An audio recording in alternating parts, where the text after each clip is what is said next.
Good evening and welcome to the Real World. Tonight, Yutas Cheshvan is the first year of Marenu V'Rabbeinu of David Feinstein Zatzal. At the time of its Patir a year ago, people were astounded how so many different milas, the attributes which describe a Talmud Chacham by Chazal, every single one of them lived in this Yid. Of course, the Hasmada and the Ga'inus that made him a Talmud Chacham, the Ibigagabenkai to other people, the Chesed, the Tzedakah that came through him, the empathy and the compassion, the ability to listen to others, the shiflus, the achna, the anova, the pashtus of this Yid.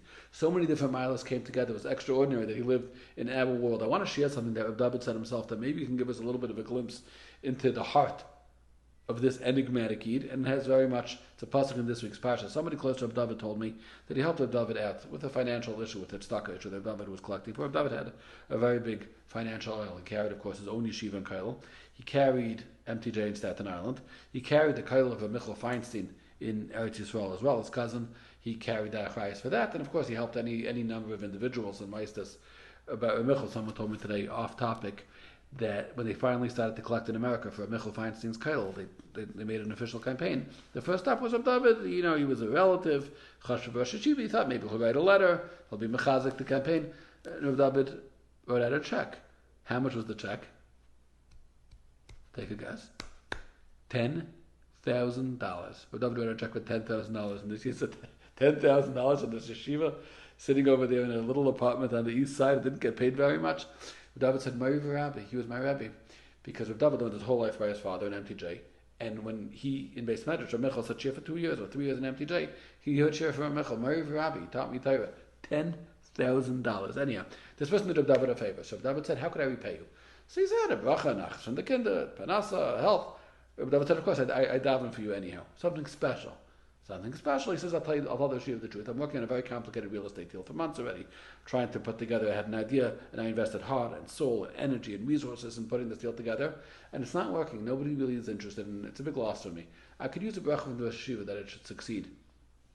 And David said, "The man shelves a half in Bekarov," and he said, "Amen." And maybe Rabbi David detected that he wasn't that like the man shelves a half in Bekarov. He didn't feel it. So David said, "Listen to me. The pasuk says Eliezer davened for Shidduch, for Yitzchak, when he was going, he asked for success in his mission, and he said, "Hakrei na lefanai hayayin." Today, ba'asei chesed nadayin Avram. Zaktav David, faked up David. What's hayayin? Help me today. Why did he have to add the word hayayin? The Ran Shalom knows when he needs help.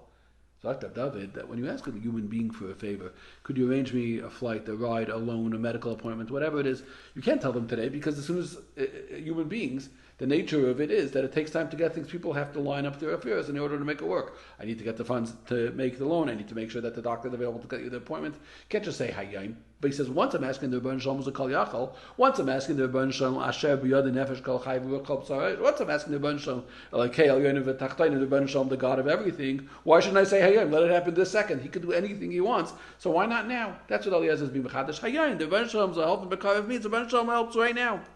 This Yid heard, he said, "Amen." He went in the elevator. He said, as he walked to the car, one floor, David lived on the second floor. As he got to the car, his phone was already ringing. His lawyer's on the phone. He says, "You're not going to believe it. Could you come to the office? They want to come to the table. They want to meet. They just called." So he says, that's outstanding. I got a bracha 90 seconds ago. And it happened. And he goes right back up. He tells Rabbi David, he says, "Yeshiva, they called. They want to do the deal with me." So David says, "What do you think? It's a mephis? It's a miracle? It's a wonder?" He says, "What else?" David says, "No, that's not what happened. You heard the word and you thought about it for 1 second. I was ma'ir you to a little bit of bitachon. And bitachon itself, you believed for that second. That was ma'ir the Yeshua. That spawned, that generated the Yeshua. Because you saw things clearly for a minute that the Rebbeinu Shalom could help Hayim. That itself gave you the Yeshua." That's what David said. That's a little bit of a glimpse into the Yeshuas, maybe, that came through Reb David Feinstein, how he brought people to a place where they believed things possible. So those things happened. The imuk of this Yid of Reb David Feinstein, Schusay Yagan Aleinu B'Klal Yisrael.